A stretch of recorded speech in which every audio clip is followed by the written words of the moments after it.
Live with CDP, a weekly sports and entertainment podcast live on YouTube, Facebook Live, Twitter, and on audio via Apple Podcast, Google Podcast, Spotify, and Anchor FM. Now here's your host, Chris Palme.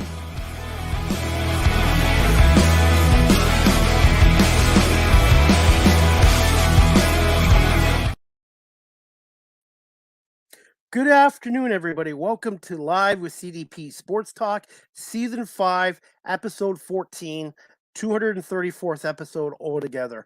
Again, I hope everyone's having a great day on this Thursday, January 5th, 2023. And again, Live with CDP Sports Talk is brought to you by Barry Cullen Chevrolet Dealership at 905 Woodlawn Road West in the Guelph Auto Mall.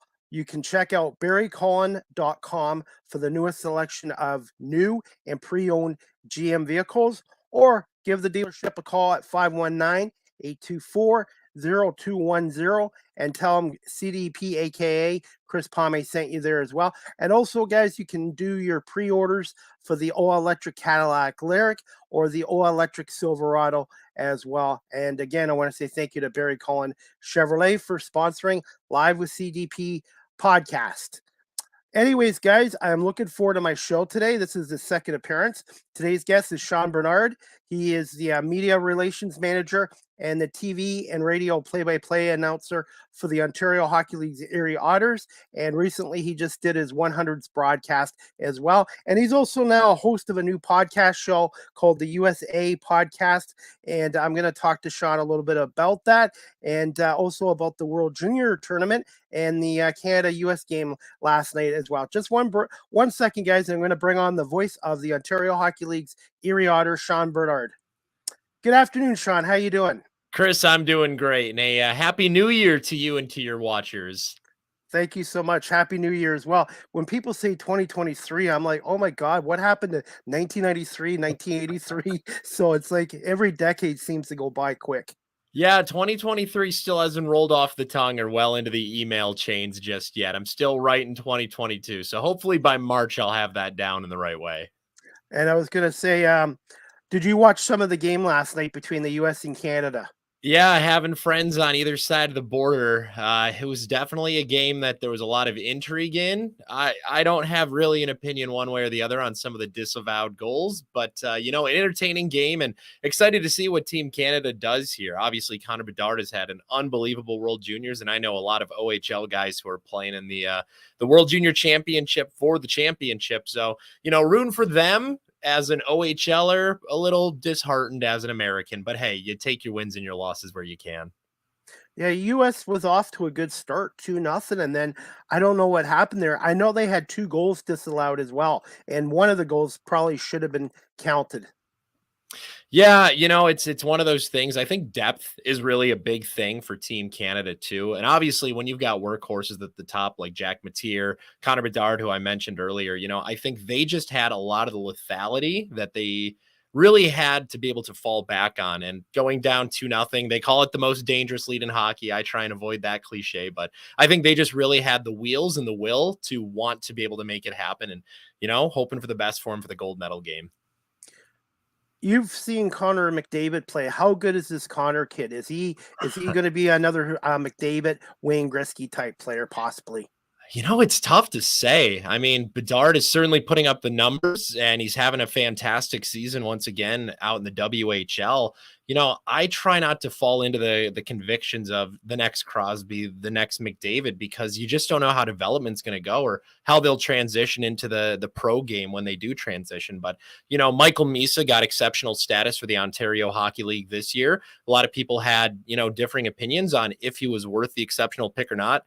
I think he's proved a lot of doubters wrong with the season that he's had this season. So the transition from any level of hockey into the next level of hockey is a tough one, to say the least, when you're transitioning from, AAA into major junior, when you're transitioning from, tier 1, tier 2, or junior A, junior B into the OHL or WHL or the QMJHL. But that jump really going from major junior or college hockey into the pro game, it's a challenging one. But when you talk about the guys like, Sidney Crosby, Connor McDavid, and what they've been able to do at the next level, it hasn't been much of a difference than what they did in Major Junior. So, Bedard, he has a very close last name to me. So for nothing else than almost familial senses, I'm hoping the best for him. Definitely. And Steve Bell, the voice of the Windsor Spitfires, for 2 stints up to 40 years, just came on and just said, "You're a really nice guy." And same with Steve Bell. He's one of the nicest guys as well. And I need to get up to Windsor as well. I need to pretty well travel around the league now with everybody I've had on my show. I was thrilled that the Spitfires did a Steve Bell appreciation night. The only thing I was disheartened by was that there was no Steve Bell bobblehead, because I have a shelf right here in the office waiting for a Steve Bell bobblehead.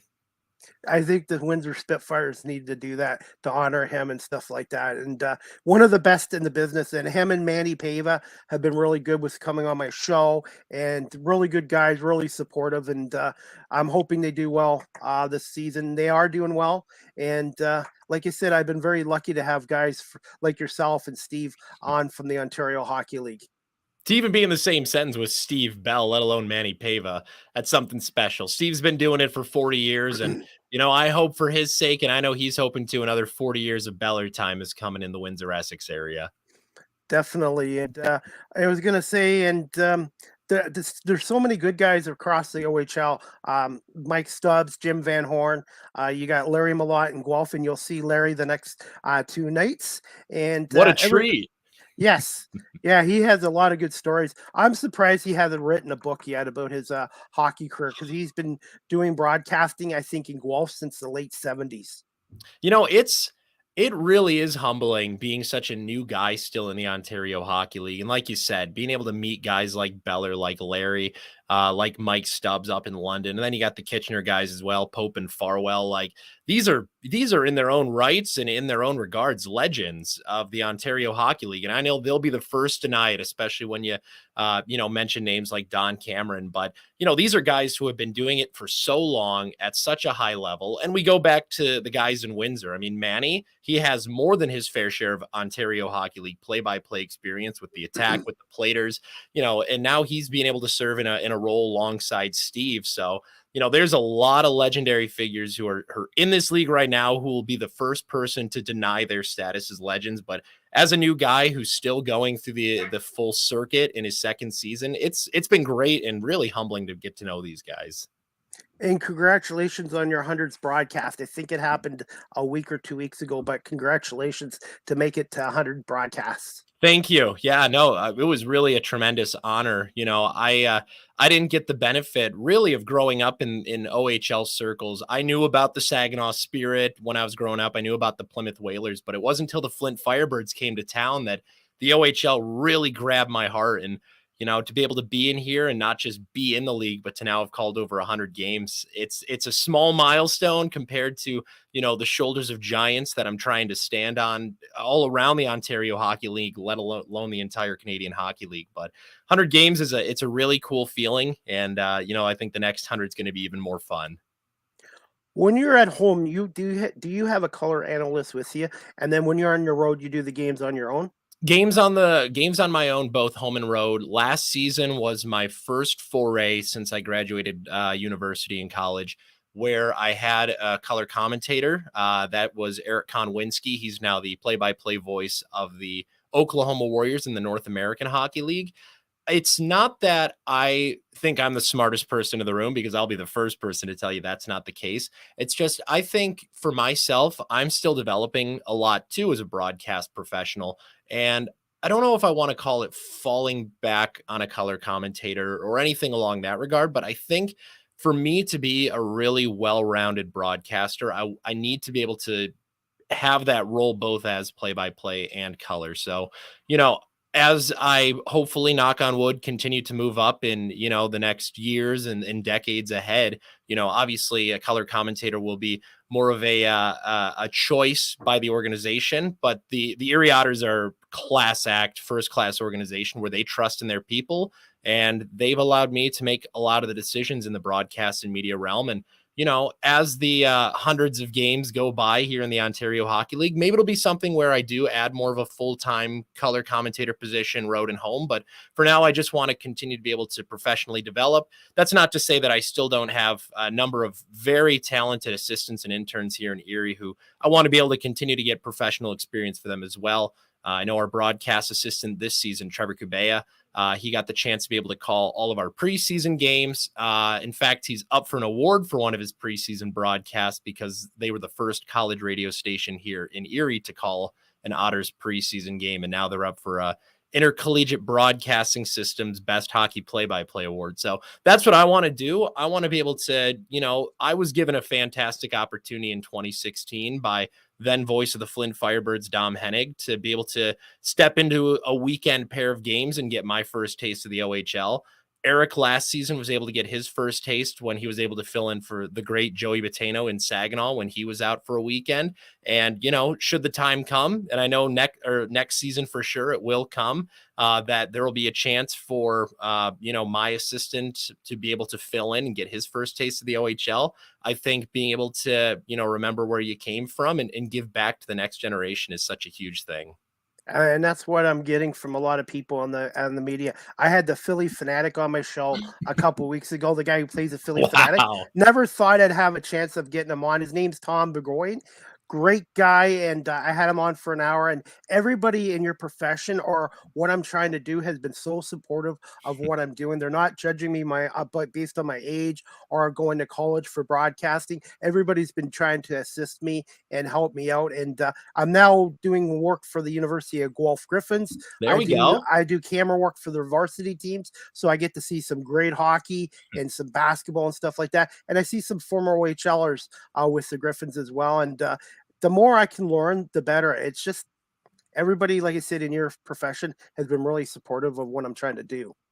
I think it's really important in media I don't think it's just not about not burning bridges, but I think it's about reinvesting and being able to, keep a tight network, because I know for me, I wouldn't be where I am right now without the people who wanted to take a chance on someone like me, someone my age, etc. And same thing, anything that I can give, any wisdom that I have at 26 that I can impart on, the next generation of broadcasters, it all comes back around. And I remember when I started college at Central Michigan University, one of the first things that I heard there that really stuck with me was give more, get more. The more you give, the more you're able to invest, the more that you're able to give to the next generation of people and to people who are like you or want to get to where you are, the more you're going to get out of it, whether it's actually benefit like, a job, a promotion, something financial or monetary or anything like that. That's one thing, but just being able to have the feeling that you made a difference, that you helped somebody, I think that's even more important. And, I've been thrilled just in my short time as a professional broadcaster and being able to provide opportunities or leeways or chances for someone to be able to step in, get that first taste. And I think that's really the thing that over the last couple of years has meant more to me than accolades or awards or, milestones, is just being able to know that, for instance, Eric last season with me, we had a tight bond. He was a great intern. He worked his tail off. And as soon as he graduated college, he had a full-time sports opportunity waiting for him in Oklahoma City. So, I think that's the most rewarding thing, because now it's going to be the same thing where eventually Eric's going to have his own intern. Eric's going to be able to give that intern opportunities. They're going to have their own team, their own job, and it's going to be like a tree. And I think being able to have the same way that you see it in the National Football League when they talk about the Bill Belichick coaching tree. I know myself and Jack and Flint and Dylan in Saginaw, we all joke that we're part of the Dom Hennig broadcasting tree, because in some way, shape, or form, he helped us get our start in the Ontario Hockey League. And it's the same thing. If I can branch off that tree and provide opportunities, and same thing for Jack or Dylan, they're going to do that. That's just the kind of things that we've been taught upon and kind of raised up with. Pay it forward is basically Exactly what it is. And if I'm lucky enough to make it in the radio industry, I would like to do the same thing as well. I've even got people now asking me about how to start up a podcast and that. And I'm like, I never thought people would be doing that, because I started from the bare bottom when I started almost 3 years ago. I started on Instagram, and I was not very good, and I couldn't get guests on for about 4 or 5 months. And then, like you said, anytime you do reps, anytime you do something more and more, you start improving and stuff like that. And then people started seeing the body of my work on social media, and then guests started coming on. And now look who you've talked to, the Philly Fanatic. I saw you had Chuck Swirsky on Yes. pretty recently. I mean, and I know you're a big Detroit sports guy too. I Yeah. know you've talked to all the guys on that side of the border. Darren McCarty I've had Oh, on, yeah. and Ken Daniels, and I'm working on Ken coming back on. And really, these guys are really great guys. And what I love about this is storytelling, and also I learned things from my guests that I didn't know about. And that's the one thing I love doing, is continuously to learn new things and share stories. I think that's the most exciting thing about just the media realm, and whether you're behind the camera, on camera, a radio guy, I think just being able to share the anecdotes. I mean, people, whether or not they like sports, they love sports stories, or they love, the tales of, what happens on the bus or when the final whistle blows or anything like that. So, I think that's what's been most rewarding for me in the last couple of years, is just being able to meet people like you, or like-minded individuals, or people in this industry, and just be able to sit down for a few minutes, talk stories, and share the anecdotes of what makes the realm and the industry that we're in so special.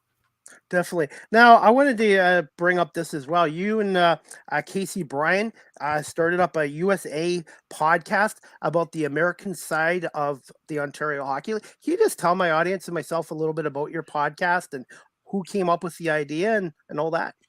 Yeah, so Casey and I are similar in a lot of veins. We both come from the minor pro hockey world. He was with the Danbury Hat Tricks of the Federal Prospects Hockey League. I was in Fayetteville with the Fayetteville Marksmen of the Southern Professional Hockey League. And I was really impressed by Casey when he hit the scene, because he had some of the funniest social media, like some of the most ingenious social media posts as an organization that I've ever seen. And I reached out to him a couple of years back and was like, hey, man, like, I just want to say, like, you do an awesome job. Like, you're hilarious. It's really professional, but you just really go for it and you go out there. And we kind of connected from there. Fast forward through COVID and everything, I get the opportunity here in Erie, and I get a call out of the blue from Casey. And we weren't super close, super tight by any means, but he calls me, he said, hey, man, former colleague of mine is working in the WHL with the Everett Silvertips. I want to figure out if this is a good opportunity for me, if this is the right direction. I'm kind of looking at a few things. What can you tell me about Major Junior? And I wax poetic about, just the opportunities up here, how fun just watching the CHL and Major Junior hockey is. And lo and behold, he rightfully so ends up getting the opportunity in Everett and has frankly crushed it out there. But having a colleague finally kind of in the CHL, I was able to catch up with him a lot. We were able to talk a lot. I became a huge Everett Silvertips fan. He became the exact same for the Erie Otters, where, if we would be traveling, it helped for me because our game would come to an end about 10 o'clock Eastern time, when that's about the time that their games would be dropping the puck Western time. So I got to watch a lot of Silvertips games. But in talking so much, Casey and I have a lot of similarities. He's a super nice guy, really funny guy, and obviously well beloved out west. And I had thrown it out as a joke last year. I was like, oh, you know what, we should you and me and a guy from the QMJHL should start a podcast called Major Juniors, where we do what was it called? Not Major Juniors. It was 5-minute majors. That's what we wanted to call it. And it was going to be 5-minute recaps of what was happening in each of our leagues. The problem was neither him nor I speak Quebecois, and we don't know anybody out in the QMJHL. So we're like, you know what would be like another idea? And I was like, you know what? Like, there's 8 teams in the United States in the Canadian Hockey League, and you hear so much about the teams on the other side of the border, and rightfully so. It's the Canadian Hockey League, and your big markets are, of course, you've got Ottawa, you've got Winnipeg, you've got Montreal, you've got Windsor, you've got all these big cities. So of course, when TSN or CBC or any of the major networks are going to talk about the Canadian Hockey League, they're going to talk about the Canadian cities, the Canadian players. And I was like, we have some relevance here. We've had great players come from the United States, Alex DeBrincat. We've seen Memorial Cup champions come from Spokane. We've had Memorial Cup games hosted in the United States. And I know Saginaw is going forward for the 2024 Memorial Cup. Like, why not just talk about we're Americans. Why not just talk about the American perspective? So it's a little bit, we've only done the 2 episodes so far, our launch, but I know we've got a lot of exciting stuff planned. We want to talk to our colleagues who are working in the Canadian Hockey League, or, those who used to work on the American side of the CHL, but have since graduated to different or higher roles. Mike Benton, the former voice of the Everett Silvertips, who's now the radio pregame, postgame host for the Seattle Kraken, for example. Joey Batano, who is the longtime voice of the Saginaw Spirit, now with the Orlando Solar Bears, another guy that we want to talk to. And then, of course, our friends in broadcasting around the CHL. I mentioned Jack and Dylan in Flint and Saginaw, respectively. Nick out in Portland. And not just the broadcasters, but also talk to, the players, the coaches from the United States who are, kind of following what, for some reason here in the USA, is more of an untraditional route. In Canada, or especially in Ontario, I know, working in the OHL, the OHL is basically the show. It's basically the big league in Ontario. When you're a young broadcaster and you get a chance in the OHL, that's the pinnacle. Obviously, the dream is always the NHL, but the OHL is basically the step right below it for folks who grow up in Ontario, and for players. They dream of being able to play at the Kitchener Memorial Auditorium, the Budweiser Gardens, or any of the other, 16, 17 rinks around Ontario in the OHL. But for us in the States, I made the joke on our first or second episode of the podcast, USA. I said, when I told people down in North Carolina or back home in Michigan that I was moving to Erie to work for the Otters, they said, "Are you nervous about living in Canada?" And I said, I would be if Erie wasn't in Pennsylvania. But I think, those are just the stories that I've always been interested in, is when you're growing up as an American player, an American coach, you might have a semblance of an idea about the Portland Winterhawks or the Seattle Thunderbirds or the Flint Firebirds, or maybe back in the day, the Plymouth Whalers. But college hockey in the States still seems to be the preferred method of getting to the National Hockey League, or what you do as an amateur. So I want to, hear from guys like on our team, Liam Gilmartin. How did you go from a Virginian to now playing in one of the most successful developmental programs in the entire world here in the Canadian Hockey League? So it's just something that, we have a lot of fun with. We have a lot of fun, not just being able to talk about the Canadian Hockey League, but we have a lot of ways that we can ring it back into our minor pro circles, and we've got more than our fair share of stories. So something we wanted to start up, and so far we've had a lot of fun with it. I've already subscribed to it, and I'm going to listen to your first 2 episodes tonight before I go to bed. And I also retweeted it on my Twitter page as well. Where can my audience, do you guys have a set date and time that you do your episodes? Nothing set just yet. Again, we're still kind of working out the initial stages. I know we're doing our next episode next week. He's on the road right now. They're out in Kamloops, and we're just trying to get things kind of figured out as we're starting this right in the middle of our season, and our travel schedules don't always align, but we want to do it pretty regularly. We want to do, I think, new episode every 2 weeks, and folks can find it just about anywhere that they get their podcasts, Spotify, Audible, Odyssey, iHeartRadio, Amazon Music. Those are the biggest ones for us. Or if you just Google USU.S.EH ? You'll be able to find it most likely on Podomatic. So I want to make it accessible and fun, and something that people on either side of the border can really enjoy. And Mike Stubbs of the London Knights has started his own podcast show up too, called The Night Shift as well. Oh, yes. I did see that. So I think that's great as well. I think he's a terrific broadcaster, and he's a really good person. And I'm pretty well friends with almost every broadcaster with across the league. So I might just have to get an OHL t-shirt instead of supporting one team. That's what I'm saying. That's what I'm saying for sure. And, it's funny because I know Mike and I were talking right before our home opener when we were going to be playing London. And I think it was either on London Live or it might have been the Night Shift that we were talking. And, it's funny, we talk about the rivalry between the Erie Otters and the London Knights, but so many of the people over in that organization make it so hard to, have a disdain or a rivalry off the ice. Because if the only person that I knew from the London Knights was Mike Stubbs, they would be one of my favorite teams in all of hockey, just because he's such a and Jim Van Horn as well, not to discredit him in his role in any sense either. They're just such nice, genuine people. And I know when we had came out with the London Sucks shirt, I remember Mike was like, you know what, this is just genius. And I was talking to some fans in London when we were there on December 28th, and I can't remember the gentleman's name, and my apologies to him, but anyone who goes to London games would probably know him as the guy with like the purple mohawk. He came up to me and he said, I just wanted to let you know that I think the London Suck shirt was the coolest idea I've ever seen in hockey. And I was like, you know what? Like, it's good that a rivalry can be so intense on the ice, but there can be that mutual respect, whether it's, love or hate off the ice. So, always fun to go to the Budweiser Garden, and even more of a pleasure to see Mike and Jim. And one of my friends, who I befriended this summer, was traded along with Ryan Winterton, Ryan Humphrey, to the London Knights. So I said to Ryan, I'm going to have to start cheering for the Knights because he's a really good kid. He was a big contributor with the Bulldogs last year. And with them getting Ryan Winterton, my friend Ryan Humphrey, and also George Diaklo from the Bulldogs, the Knights have just strengthened themselves for a good playoff run, in my opinion. Man, it's an arms race here in the Western Conference. It's been really crazy to watch. And, I was looking at the standings again today as I was preparing, of course, for tomorrow's game against Guelph. And, Kitchener, even a team that is on the rise, of course, in the Western Conference, but still kind of more on the outside looking in for serious competitor status.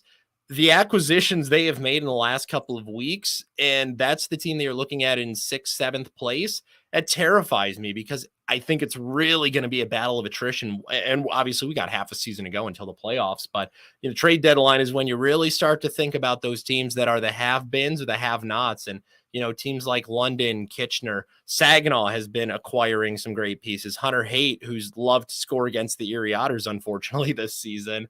Another name that comes to mind, but it's been a really exciting trade deadline, especially as the last week of it comes out, or not even a week of it still comes here. But, I've been really excited to see just really who's going to be the king of the West. And I've been keeping an eye on the East since we're playing them a lot more this season. Last year was weird because we only played Niagara and Hamilton in the Eastern Conference. So almost didn't, and no offense whatsoever to the OHL Eastern Conference, it almost didn't exist in my mind last year. But, I know we've got a big February road trip where we're going to North Bay, Sudbury, Barrie, basically all the teams that we didn't get a chance to see last year. And, I'm excited to see who really controls the crown there. I know Ottawa's been obviously world killers all season long, and we had our 1-1 split against them this season. So going to be exciting to really see how things shake out. I know we've got a few days left here in the deadline, but I just have a feeling people aren't done just yet.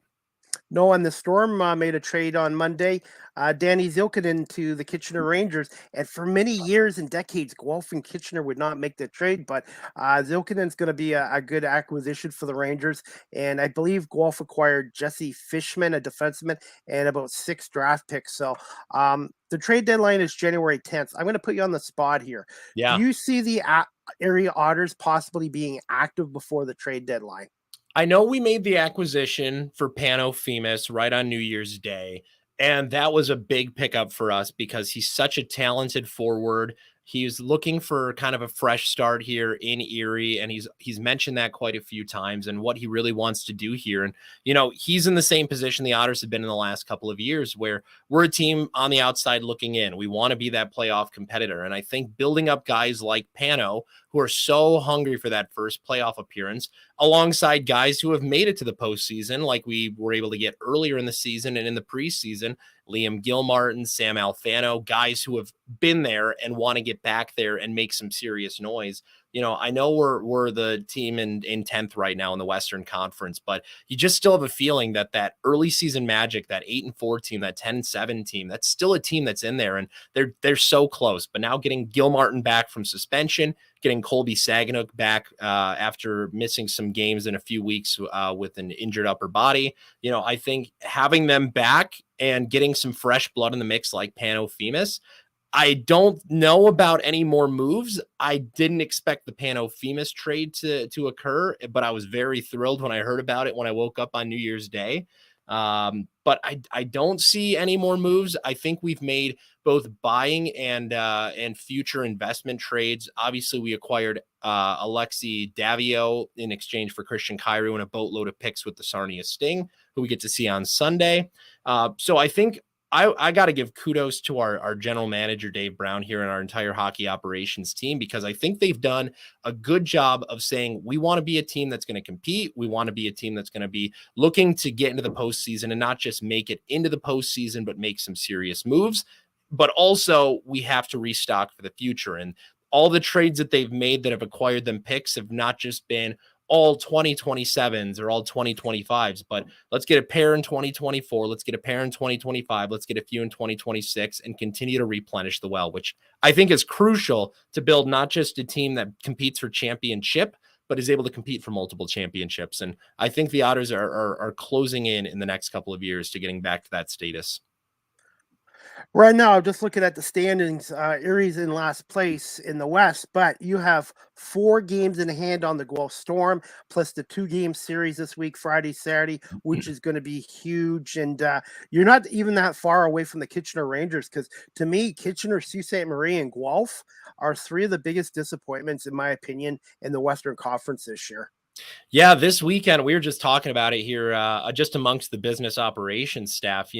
It's the first games of the new year, and that's significant enough in itself. But Guelph is obviously a team that has had our number in the last couple of seasons and so far this season again as well. But, we view them as a team that there's still that possibility for, if we can have a really good weekend series against them, there's the opportunity to jump. And, 9th place in the Western Conference puts you in a very viable position to be able to make the noise and be able to get within the window of the playoff picture. And I think, when you have half the season left, you start to worry a little bit more, but we still have half the season left here. And the standings as they are on January 5th, 2023 is not the way that it's going to shake down on March 25th, 2023 for the Otters' last game of the season. So, if there's ever a time to pick up steam, put together a few wins and get back into the winning ways, I think the new year and the New Year's resolution is a perfect time to do it. So, I think with Jesse Fishman, who you talked about, Isaac Enright, another player that they picked up since the last time that we've seen them in the Guelph Storm. They're always a tough team. We haven't been able to find a win at the Sleeman Center since February 2020, but I always like to say there's no time like the present. And I just have a good feeling about the direction that the Otters are moving in. And I think you just got to shake off the funk. Good news is coming in the form of, 2 players back from injury or suspension and a great pickup in a hungry young kid like Pano Femus. I got a good feeling about this weekend, and I hope it comes to fruition. Now, you've brought up Dave Brown. What are your overall thoughts on BJ Adams and the Otters coaching staff so far this season? I really like what they're doing in the locker room. I think from the very start with Coach Adams and obviously the reacquisition of Coach Wolf during this offseason and having the head coaching experience and the championship head coaching experience of Coach Vince Lace too, they focus a lot on let's build upon the positives, let's empower the guys to make their own decisions. And, you talk to the young guys or the overage guys and they say that, it's not divided, that the rookies don't get more of an opinion or that the overagers have all the opinion. They try and make it so the locker room is an open space where everyone's voice can be heard, which I think is a really, really crucial thing, not just in the sport of hockey, but in, professional and personal development for a guy who's 15, 16-year-old to have a voice in the locker room with 20, 21-year-olds. So, obviously it's been a bit of a rough stretch here for the Erie Otters, but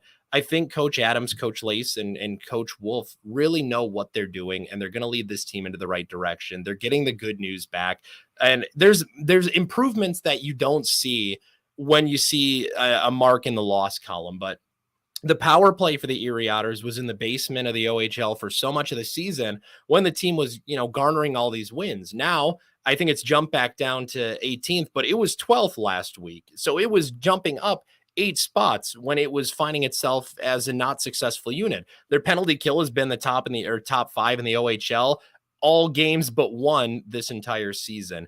And you're seeing diversified scoring. Again, Malcolm Spence with his second career overtime game-winning goal, and he's a rookie player, and he got that on New Year's Eve.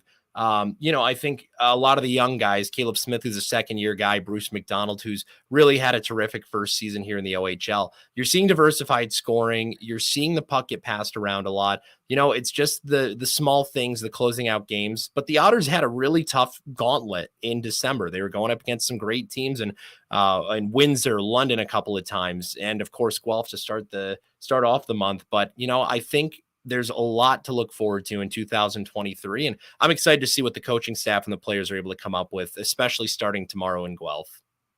Has there been a couple of players that need to step up their game and they've kind of struggled this season that you'd like to see them step up their game in the second half?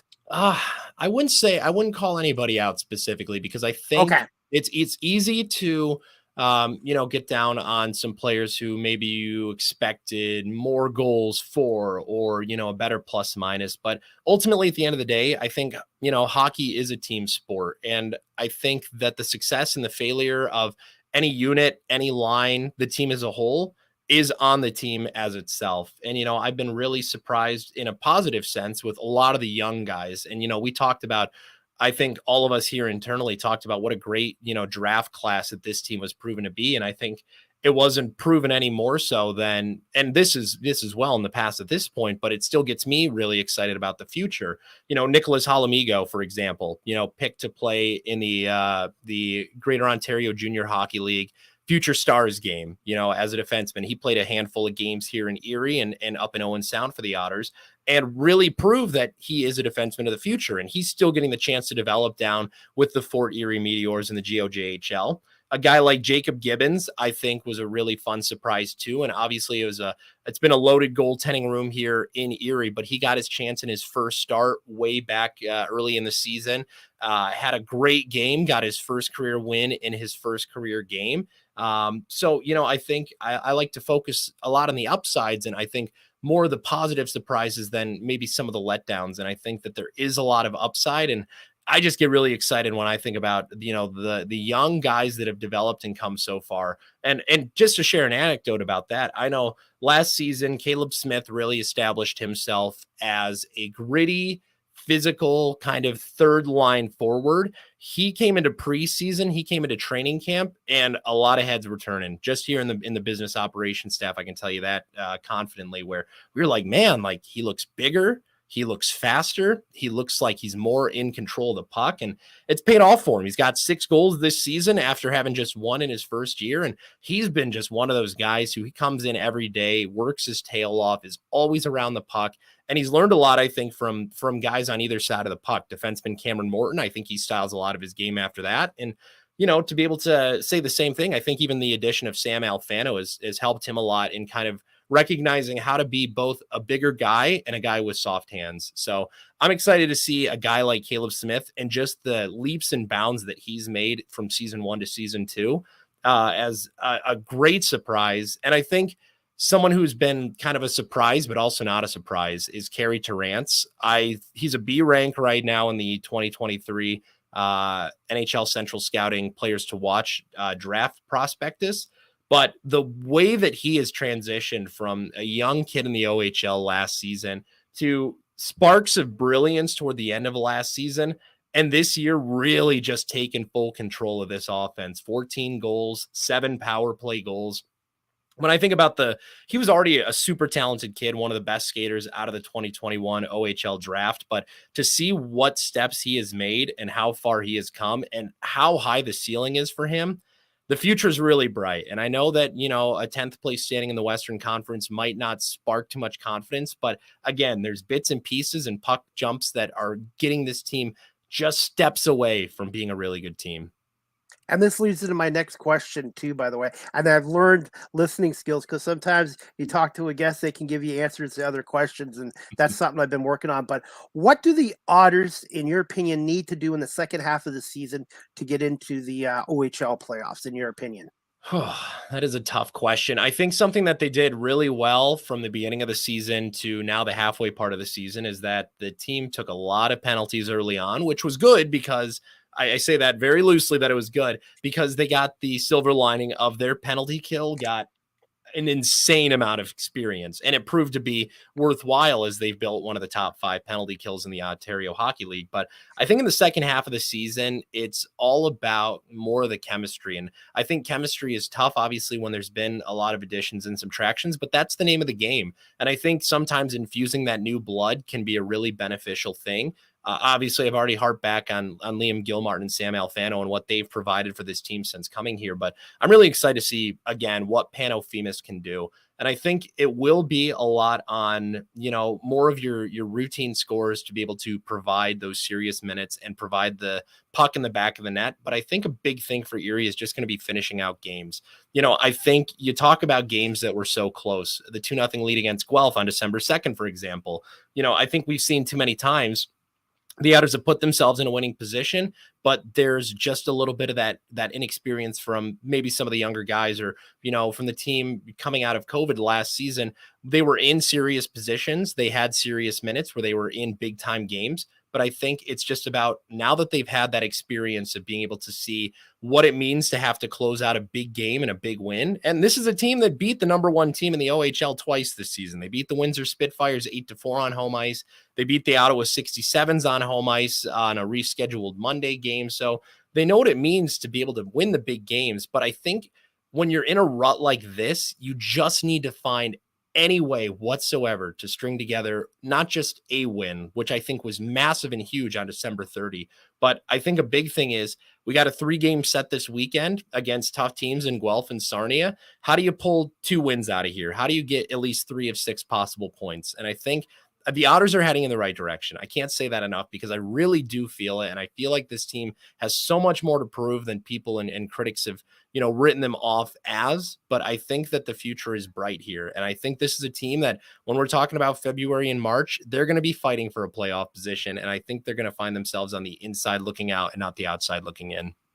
And one word I wanted to use is, especially for young hockey clubs, is finding consistency. Mm-hmm. Absolutely. Yeah. No, and I think the consistency has been such an up and down thing because the Otters had, especially early in the season, it was 4 straight wins, 4 straight losses, 5 straight wins, 6 straight losses. And it's just been that up and down roller coaster. And it doesn't always have to be long winning streaks or long losing streaks. But I think when you can find the consistency of, let's take a game or two here, maybe we drop this one to a tough opponent like the London Knights or like the Windsor Spitfires or the Saginaw Spirit. But then if we can get back, I think a big thing too is when you get an opportunity to beat the teams that you can beat, I think that builds a lot of confidence in saying, yes, we are the better team now that we've won against the team we're supposed to be better than. Let's go beat the team that we are on paper not supposed to be better than. And again, I guess the silver lining is that when you're in 10th place, the only place you can go is up. And, even in the games against Sarnia and Guelph this weekend, these are teams that are above you. So if you take a win or wins out of this weekend, you technically had an upset. You beat teams that were above you. And I think that can do a lot of things for confidence. That leads to my next question. Thoughts on the Otters' next opponents? Obviously, the Guelph Storm Friday and Saturday night in Guelph. And who are some of the Otter players that the Guelph fans should keep an eye out on for Friday night at the Sleeman Center? I don't know how I haven't brought him up yet, but in all the players that I've talked about the addition of, but Andre Molnar has really just set the world on fire since he got here to Erie. 5 points in 5 games, a point in every single game at his first career goal in that win against Niagara. And I think the more that he gets acclimated to the North American game, it's just the better that he's getting out there. He's been really, really lethal on the power play for this team. 4 of his points have been assists. 2 of them have been power play assists. So I think just as he continues to get serious minutes here, as the power play gets opportunities to be able to strike, he's only going to continue to score. And with the way that he's getting points right now, it's been primary assists. It hasn't just been tacked on. And that's not to discredit secondary assists by any means, but he's been the playmaker and someone's been the finisher. And that's a really good position for him to be in because he has the lethality to be a finisher. We saw it in the goal that he had against Niagara. This kid has got a rocket. He can snipe. And to be able to see what he can do when he gets the puck on his stick, I think Guelph fans are really going to want to take a look at Andre Molnar, see what he can do. Noah Sador has been really good of late. Since the holiday break, he has 5 points in 3 games with 2 goals and 3 assists. It's been really nice to see for him. And I know he's one of the guys. He's an overage forward for us. And when he came into the season, the first thing that he could talk about, the only thing that he could talk about is, I want this team to make the playoffs. I want to play playoff games. I want us to be in the postseason, because he's a guy who hasn't been able to see OHL postseason minutes just yet. Likewise for Elias Cohen, likewise for Cameron Morton, all your overagers. So I think he's really starting to beat the drum of the offensive production that, fans expect out of a guy like number 74. So I think between Sador and Molnar, those are going to be fun guys to watch.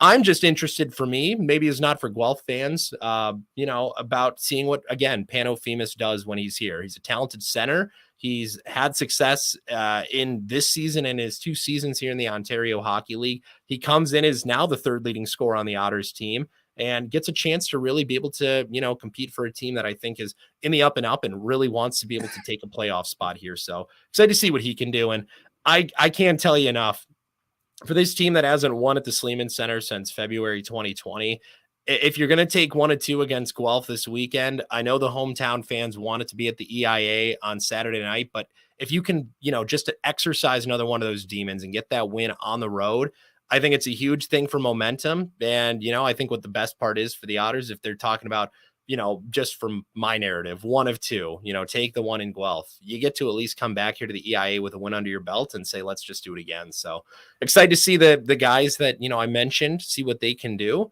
but also just excited to see, how the Otters respond after the break in the new year. And Guelph will be without Cam Allen. He's out for another couple of weeks with an injury. And Guelph right now is dead last in goals against average, 160 goals a game. Dixon Grimes is no longer with the team. So it's Jacob Oster and Braden Gillespie. So I'm not sure who they're going to start in net tomorrow night. I know Gillespie started the other night in London. They played well, as you mentioned, like Erie. They were up 2-0 against London after 40 minutes. And then the last 5 minutes, they just made some miscues and had a bad bounce against them, and they lost 3-2. So Guelph is similar to Erie in being a young team and also trying to find consistency as well. I think what's really exciting about games like this is maybe in the standings, they might not be the, most attractive games because you're talking about the 9th place and the 10th place teams battling, but these are teams that have everything to play for, and we saw it in the same thing in Niagara Erie this last weekend. These are teams who are both fighting for their proverbial playoff lives. Every single game matters to them. Every single point matters to them. And, it's maybe not the preferred position that you want to be in where you're fighting at the midpoint of the season to, sneak into the playoffs or to get into the playoffs or earn your playoff position. But, that just shows you that these guys are going to go out there. They're going to play their hearts on their, or wear their hearts in their sleeves, play until the last whistle and take every point that they can get. I'm excited. I know these 2 teams have a lot of pride, a lot to play for, and whoever earns these points is going to have to earn it through blood, sweat, and tears. Absolutely. Are you okay for just a couple more quick questions? Sure, absolutely. Okay, this one I had to ask you because the last time I talked to you, you didn't really get to go to the mini OHL arenas because of the pandemic. But besides Erie Insurance Arena, what are some of the other arenas across the OHL you've enjoyed broadcasting from? Especially with the crowd that they had on New Year's Eve, Niagara, when they have a big crowd, the energy in there is phenomenal. Great sight lines, I think, too. I enjoy the broadcast vantage point from arenas like Guelph and Flint a lot. I think I only got to go now once, but a place like Peterborough and especially Kingston, which is of course competing for the opportunity to host the 2024 Memorial Cup. I could see we didn't go on a prime night necessarily. I think it was a midweek game when we went, but when that building is at capacity, I could see that place be rocking. So I've really enjoyed, almost everywhere in the Ontario Hockey League. And, I think especially when you talk about a place that's as great as the Kitchener Memorial Auditorium and seeing what Dom Hennig's been able to improve upon there and being able to get a monitor in the broadcast booth and be able to get ice effects up there as well, because it's quite a haul from ice level to the broadcast level. So to be able to get the sounds and the sights of the game right there next to you, that's critical. So I haven't really had many terrible experiences here in the OHL. The people and the communications director who, make every rink feel like home through media notes, internet, and everything that they do. And then the building managers who make sure that the presentation on the ice and off the ice is preferable, not to mention all the people attending to the media rooms around the OHL. A lot of high class act people here.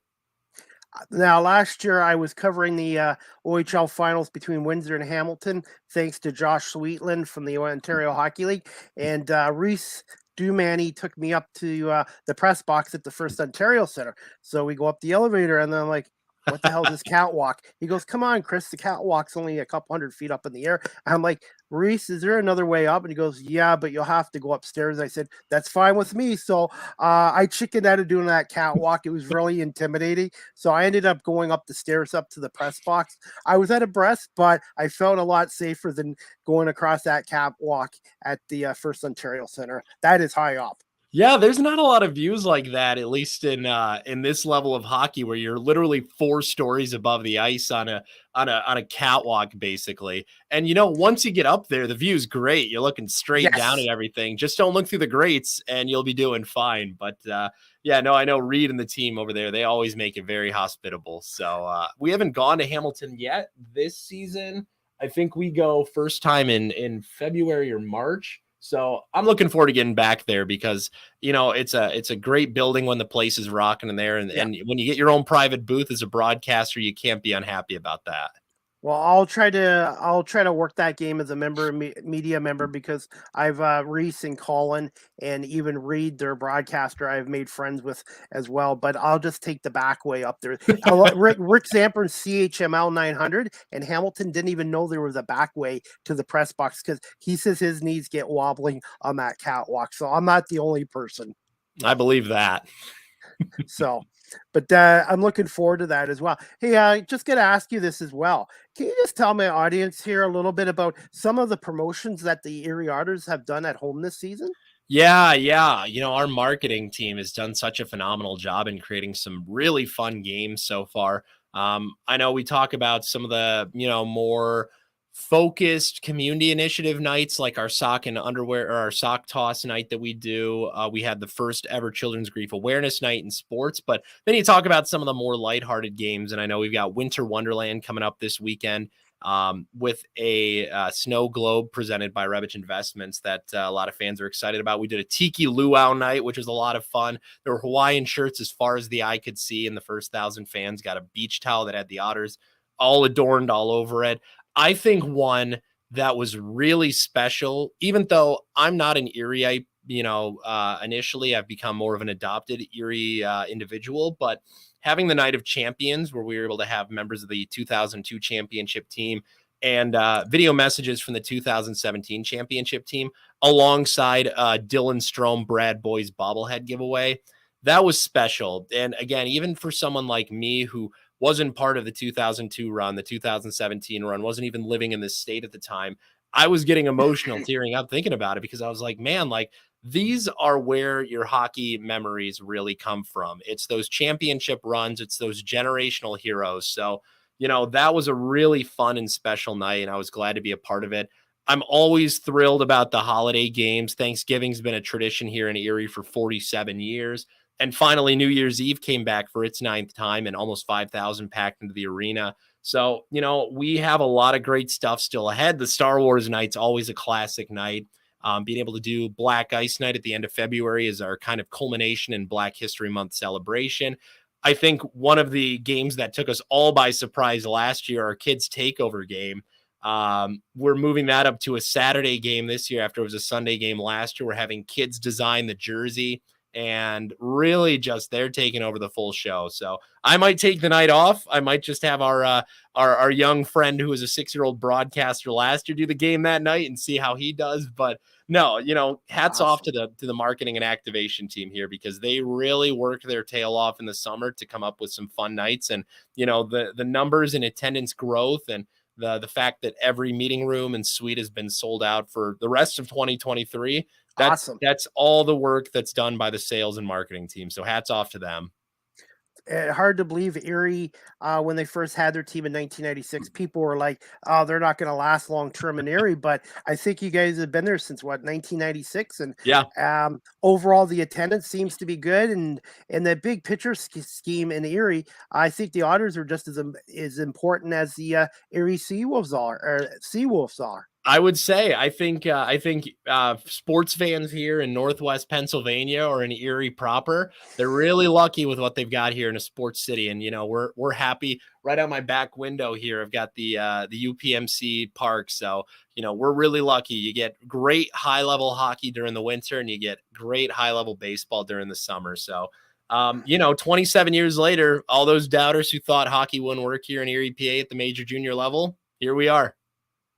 Absolutely. And I'm going to put you on the spot before I let you go as well. I'm not sure, but who are you picking to win the national championship this Monday night coming up between TCU, who upset my Michigan Oh Wolverines, yeah. and the Georgia Bulldogs, who barely escaped the Ohio State Buckeyes? If you would have asked me right before the semifinal games, I would have probably bet my my house on Georgia. I'm after the TCU demolishing of Michigan, and after Ohio State didn't beat Georgia because of the worst kick I've ever seen in college football. I feel a little more hesitant putting all the chips in on Georgia. I think TCU has, obviously it's the national championship. Everyone has a lot to prove and play for, but I think when the playoff rankings came out and people saw TCU got the fourth spot, or that final spot, they were thinking, man, what is this? Like Texas Christian, the Horned Frogs. But I think they've got a lot to prove in legitimacy's sake. They're carrying the flag for the Big 12. And you know what? I'm from the South in the last 3 years, but I worked a little bit in Georgia, but I'm pulling for Texas Christian. I want to see the Horned Frogs come away with what nobody thought would have been possible a decade ago. And in football, especially, any given Saturday, any given Yep. Sunday, any team can be beat in football. It's not like it's a best of 5 or a best of 7 series. So I would say TCU has nothing to lose. Georgia is the defending champs. They have all the pressure on them, but I wouldn't be shocked if TCU upset them and won the championship. Well, you're talking about any given Sunday, and Yep. I know you're a Michigan sports guy. I'm certainly Yep. hoping that our old friends at the Los Angeles Rams can down the Seahawks, and then primetime Jared Goff can get the Lions a win in Green Bay. And somebody brought this up too. I think Matt Derry on his podcast, I think it was him, that even if the Lions don't make the playoffs, if they beat the Packers and eliminate the Packers and win in Lambeau Field, that would just be as good as a playoff win. And Dan Campbell has done a heck of a job with the Lions, and to get this team 8-8 and having an opportunity to make the playoffs is great as well. But that loss to Carolina is probably going to come back to bite them in the end, unfortunately. I think so too, but I think if you would have told anybody at the start of the year that it would have been an 8, possibly 9-win Lions team, I don't think there's a single person in Michigan who would have said, no, that's not good enough. I think we're all thrilled about the future for what the Lions have to offer. And again, you said it best. I was a little down on Motor City Dan Campbell when we were 1-6. He's proved everybody wrong. And even with the Carolina loss, going back out there and smothering the Chicago Bears like that, it's just nice to be, a team that can wallop other teams in the division. And I'm just going to say it. I'm just going to say it right now. Green Bay, Minnesota, I think next year they got to be careful, because I think the Lions are coming to roar for that division title. Knock on wood. If the Lions ever won a Super Bowl, do you think a Lions Super Bowl would be bigger than the Red Wings, Tigers, and Pistons winning a championship? Because Mike Tirico was on Matt Derry, and he said Detroit is still a Lions town, first and foremost. Yeah, no, I think so. I think, the NFL is it's the beast. It's the sports league in the United States. And I think if the Lions won, I think realistically, people in Michigan would take a Lions Super Bowl over a Red Wings, Pistons, Tigers championship for the next 50 years. If the Detroit Lions came out in 2024 and there was a genie that came out of a bottle, and the genie said, you can either have the Lions Super Bowl in 2024 or the Tigers, Pistons, Red Wings can compete for championships in the next 50 years. I find it hard pressed to say that people wouldn't say the former. I'm just happy that the Pistons won last night against Golden State, and I think they're slowly making progress. I think Steve Yzerman's turning the Red Wings around slowly. I think the Tigers right now are a complete mess, but I think the Lions might be the most optimistic sports team in Detroit right now. The Lions, in my opinion. Yeah, between the Wings and the Lions, that's a coin flip for me. But recency bias here is telling me that I've got a lot of fun Sundays coming up in the next couple of years. Hey, just quick thoughts on the Demir Hamlin, he having a cardiac arrest on the field. And do you remember what happened with Jerry Fisher of the Red Wings in 2005 at the Joe Louis Arena? Yeah. I was only 9 at the time with Fisher's situation, so I had to have my dad explain a lot of it to me because I don't know if I was watching the game live. I might have been watching a replay, but that was something that was brought up only a couple of years back between me and my dad. And obviously, prayers are all with the Bills and DeMar and everybody involved with not just the game, the city of Buffalo, his family. And of course, that's something that touches us here in Pennsylvania as he was a Pittsburgher. But, a scary situation. Unfortunately, I was one of the people watching the game live on Monday night. And, I can just tell you that was, I share the sentiments of everyone else in saying that I had never seen anything like that in sports. And I think the scariest thing, not to go too long on this, is that it was a routine play, and it's something like that where, God willing, he makes a full recovery and, he can live a fully normal life. But the scary thing is, you can't look back at that as the NFL and say, well, this is what we can do to protect from this or outlaw this, because unfortunately it's a routine play. And unfortunately, again, something that terrifies me is that exact play and the way that it went down could have happened at any level of football. So most important thing is just his recovery, obviously the support for his foundation, and our prayers out for him, his family, and everyone with Buffalo, with Cincinnati, and all across the football world. And that just shows you how important CPR, having a defib on there. In my past job, I've had to use CPR and a defib to save somebody's life or help save somebody's life. And the teams made the right decision not continuing with that game.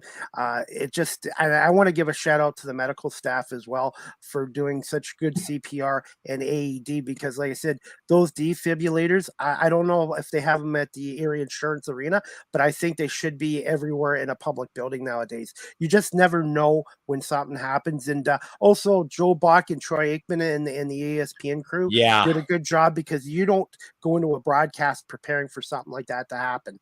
No, you can't, and you can't, and you shouldn't prepare for something like that. But the class that they handled in handling the situation and understanding the severity of it was things that they'll talk about in media studies classes for eons to come. And again, to echo your sentiments, a massive shout out to the EMS and the EMT and the medical services team there. It's a thankless job a lot of the time, but to be able to react that quickly and to be able to truly save his life in a lot of senses is something that should not go unnoticed. And it's great to see the way that the football world and just the world at large has reacted following the situation in a moment of unity, and in being able to raise, I think I saw the numbers were over $5 million for his foundation today. 7.2 million now. 7.2 million, which is it's incredible. Yeah. It's truly incredible. So, you hate that it has to come out of a situation like this, but I know that when he makes a recovery and he sees the work that, and the good work that's going to be able to be done on not just his behalf, but I think it was over 200,000 people who have donated to the foundation and to the charity. The work that he and they are able to do with this money, it's going to be life-changing for so many people. And as much as we all love sports, Shawn, it just puts sports into perspective in the big scheme of things as well. Because Yeah. I'm guilty of too, when the Philadelphia Eagles or one of my teams lose, getting upset or stressed out about it. But really, it's not that big of a deal when you see the human element side of it. Grand scheme of things, Yeah, absolutely. It's all definitely. perspective. But I think that especially given the situation, the Bills and the Bengals have done just first class in immediate reaction and making sure that they went over to the locker rooms of the Bills right after the situation occurred, and making sure that they did check-ins. I saw the quote earlier today from Joe Burrow saying, it's not super important to us, how we proceed with the game.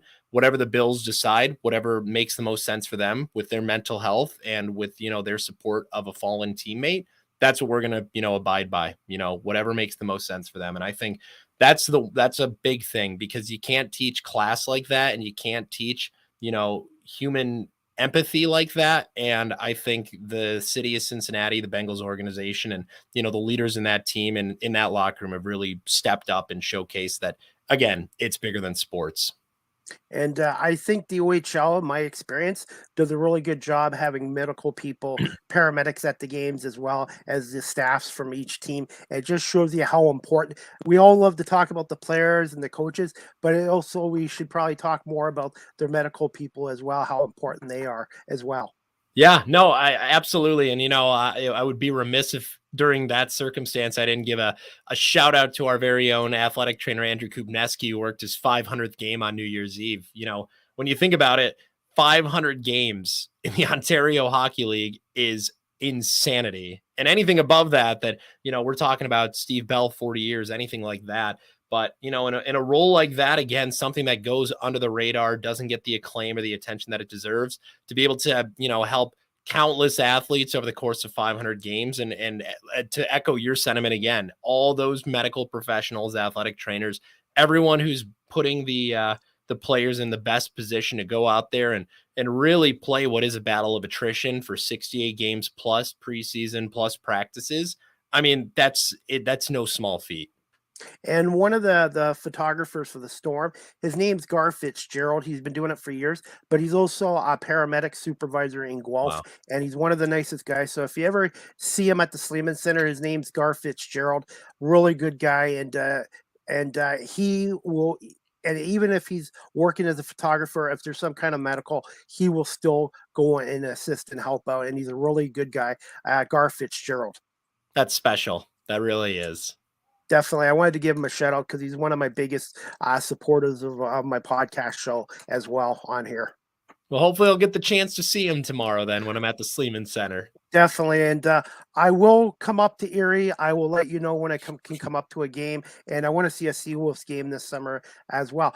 Before I let you go, safe travels to Guelph tomorrow. What time does your bus leave from Erie to Guelph? And how long of a bus ride is it normally if border traffic is not an issue? Yeah, we have been, and this is me knocking on wood and crossing my fingers. We've been very lucky at the border so far this season. And I mentioned it on USA. I don't think any team in the Canadian Hockey League crosses the border as much as we do. So the fact that we've been so lucky is truly someone looking out for us. But we're leaving tomorrow for noon.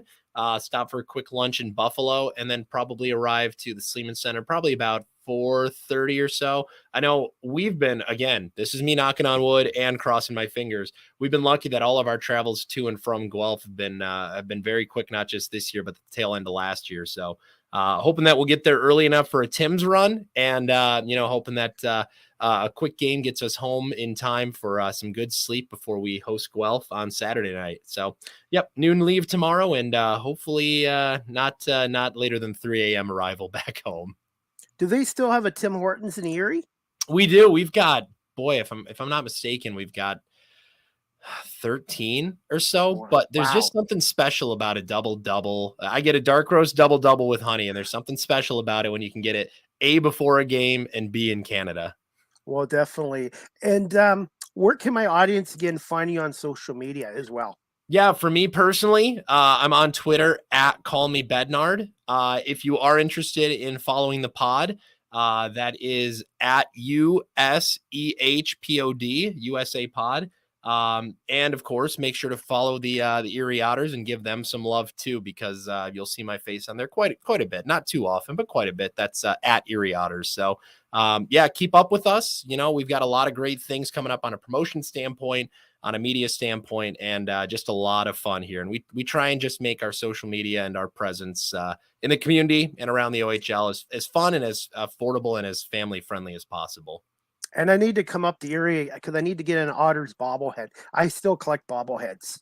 Oh, we've got plenty of bobbleheads. You tell me who you want, and I'll make sure we get that taken care of for you. Okay, definitely. And hey, Shawn, I was going to say thank you so much again for coming on live with CDP Sports Talk, and we'll definitely see you at least one game at the Sleeman Center this season, and I'll definitely come up to Erie, and I would love to be able to cover an Otters game and do a story about my experience in Erie as well. Chris, that would be fantastic. Thank you as always for having me and for your positive words about the Otters. Well, thank you so much again. Safe travels to Guelph, and I hope you can save your voice for Friday night, Saturday night, and Sunday as well. With enough water, anything is possible. Definitely. That we'll have to get into that the next time I have you come on about what you drink before a game or how much you can drink and stuff like that. Pacing your voice, I guess, training your voice. Absolutely. Okay. Shawn, have a great rest of the day. Safe travels to Guelph, and good luck to the Otters this weekend as well. Thank you, sir. Thank you, Shawn. Talk to you soon. All right, guys, that was Shawn Bednard, the media relations manager and the TV and radio play-by-play announcer for the Erie Otters. And before we go, guys, I'm just going to show you a little clip of the Erie Otters preview season from the Ontario Hockey League channel. 2022-2023 season. Joining me now is Erie Otters head coach BJ Adams. Coach, thanks so much for taking the time today and welcome. Thanks, Joel. To start things off, what makes the Erie Otters exciting heading into this new season?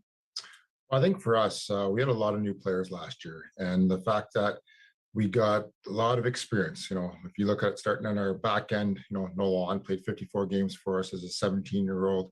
He gets his feet wet, so to speak, and little baptism by fire for him playing that many games. So we're excited to have him in the back of the net for us. Our whole decor returns. All 6 guys are coming back. And, last year, I think we had less than 100 games experience in the back end. So we got a lot more experience now in the back end, and we got a lot of guys returning up front as well. And they've all looked great in camp so far. So we're pretty excited so far heading into the season. You mentioned Lalonde, a young goaltender who got his feet wet last season. How assuring is it to know that you have that young guy who already knows what to expect heading into this next year? Yeah, it's great. We had an injury last year, and he stepped up, and he took his lumps a little bit, like any young netminder would in our league. But we think the experience that he gained last year is really going to benefit him in excelling his game this year. And looking at that forward lineup, what forwards can fans expect to make a big impact to the team this season? Well, I think you look at Elias Cohen for one. He was really doing well for us last year. Lost his father, midway through the season. It was a real tough year for him and for our whole team, actually, to have someone go through that. It was a real emotional time for our group. But looking for him to continue on the pace that he had and improve on it. Noah Sador, another OA, who I think is going to make some leaps and bounds this year. We got Brett Brissett coming back here, who had a pretty good start to his first year in the OHL last year. I think he's going to make a big improvement. Kerry Terrence, I think, really came on at the end of last year. I look for an exponential growth for him just to really dominate here coming forward. And we added Malcolm Spence, who's looked really impressive so far. So we really got a good mix of guys coming up front here. Christian Kyrou had a breakout year for your team last season, scoring 18 goals and getting selected in the second round of the NHL draft. How important is he to the lineup? Oh, huge. He controls the puck. He controls the play. He can slow the game down, speed it up when we have possession of the puck. He's definitely, our go-to guy in the back end, and, he controls the offense for us. So very excited for him, obviously getting drafted by Dallas in the year that he had. I don't know if anybody saw it coming, but he put in the work, and he got the results out of it. You mentioned that the team has a lot of returning experienced players this year. Kind of looking forward to the rookies that are coming in. Who can fans expect to make a difference for the team this year? Well, definitely Malcolm Spence. He's looked great in camp. A couple practices that we have, he's been outstanding in. He competes really hard. He can skate really well. He's got a knack for taking the puck to the net, and he doesn't like to lose his battles. So I think the fans are really going to enjoy him. And then kind of going back to the vets, who do you expect to be a leader for this team to kind of push that success this year? Well, definitely our always for sure. Cam Morton, a war letter for us last year. Look for him to lead our group as well as Elias Conan, Noah Sador, who I mentioned earlier. Looking for guys like Christian Cairo to step up as well. I think Kerry Terrence can step up. We got a lot of guys we feel in our locker room that can be leaders, whether they wear leather or not. So we're actually really excited about, our group of guys and our leadership. And then finally, what are the club's main goals and expectations heading into this new season?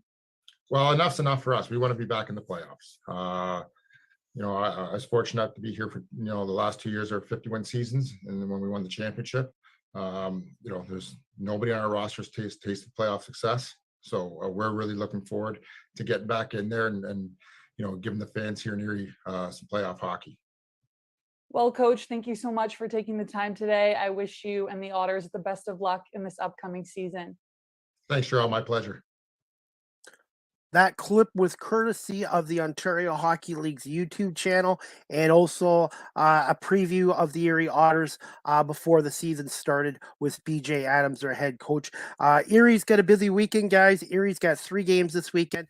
Friday night, the Otters are here in Guelph to take on the Storm at the Sleeman Center at 7:30, and you can watch that game on Rogers TV 20, or you can listen to it on CJOY or on the Erie Otters radio network with Shawn Bednard as well. And then Saturday night, the Guelph Storm are in Erie to take on the Otters at 7 o'clock, I believe, at the Erie Insurance Arena. And then Sunday at 2 o'clock, the Erie Otters are at home to the Sarnia Sting as well. So again, I want to say thank you to Shawn Bednard for coming on today and talking a little bit about the Erie Otters, the Ontario Hockey League, and his broadcasting career as well. You guys can also follow him on Twitter at Call Me Bednard on Twitter as well. And also you guys can check out their website, ottershockey.com as well. Before we wrap this up, guys, as I do with all my show, next Live with CDP Sports Talk, sponsored by Barry Collins Chevrolet, to be announced. I will let you guys know when the next show is. And also Live with CDP Sports Talk is always live streamed on YouTube, Facebook, Twitter, Twitch, LinkedIn. And I want to say thank you to everybody on those platforms for watching this show today as well. My website is beacons.ai/Chris D. Palme to see all my social media content, my websites, and my YouTube channel as well. And before we go, Live with CDP Sport Talk, again, is sponsored by Barry Cullen Chevrolet dealership at 905 Woodlawn Road West in the Guelph Auto Mall. Check out barrycullen.com for the newest selection of new and pre-owned GM vehicles, or give them a call at 519-824-0210 as well.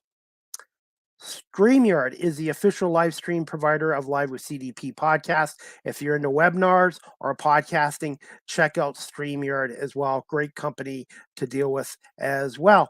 And Live with CDP podcast is always downloaded on the audio version to iHeartRadio, Amazon Music, Google Podcasts, Anchor FM, Apple Podcasts, Breaker, Pocket Casts, Radio Public, Spotify, Castbox, LinkedIn, Stitcher, Tuned In, and Podbean as well. And also, guys, you can check me out on TikTok at Live with CDP on TikTok as well. I post a lot of video content there as well. And I'm looking forward to doing some more camera work for the University of Guelph this weekend, and hopefully with Rogers again in the next week or two as well. But again, the next Live with CDP Sports Talk, I will make an announcement this weekend, and I'm trying to get 1 or 2 shows booked for next week as well. Again, I want to say thank you to my guest, again, Shawn Bednard, for coming on from the Erie Otters. And if you guys can give me 10 to 15 minutes, I will have this podcast show downloaded to my audio platforms as well again. And looking forward to the hockey games this weekend. Guelph and Erie, Friday night in Guelph, Saturday night in Erie, and Sunday Erie's taking on the Sarnia Sting. So I hope everybody has a great night, great weekend. Enjoy the OHL games. And thank you again for watching and listening to Live with CDP Sports Talk. Again, brought to you by Barry Cullen Chevrolet here as well. And please check out the Erie Otters website, ottershockey.com. I'll just put it up on here, ottershockey.com as well. All right, guys. Again, have a great night, great weekend, and enjoy the OHL games. And we'll see you guys next week for another edition of Live with CDP Sports Talk. Good afternoon, everybody.